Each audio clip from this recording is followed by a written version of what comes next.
আমরা সবাই মানুষ, মানুষরূপে মানুষ। কিন্তু প্রকৃতপক্ষে মানুষ কতজন হতে পারছে সেটা বলা খুব দুঃখ দেয়। বিষয়টা আসলে খুব কষ্ট থেকে আসা। আমরা অনেকে অনেক প্রিয়জনের প্রতিশ্রুতিতে পড়ে আমরা অনেক বিশ্বাস করি, কিন্তু শেষ পর্যন্ত সেই প্রিয়জনের দেওয়া প্রতিশ্রুতি কিন্তু আমাদেরকে এক পর্যায়ে পথে নামিয়ে নিয়ে আসে।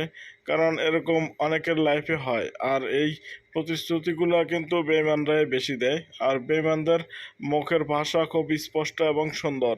আর তারা কথা দিয়ে কথা রাখতে পারে না, এটা হচ্ছে তাদের পাস লক্ষণ।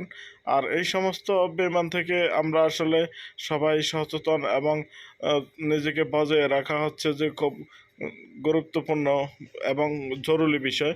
তো আসেন আমরা সবাই বেঈমানের হাত থেকে নিজেকে রক্ষা করি এবং বেঈমান থেকে নিজেকে বাঁচিয়ে রাখার জন্য আমাদের নিজেদের সহযোগিতা অবলম্বন করি।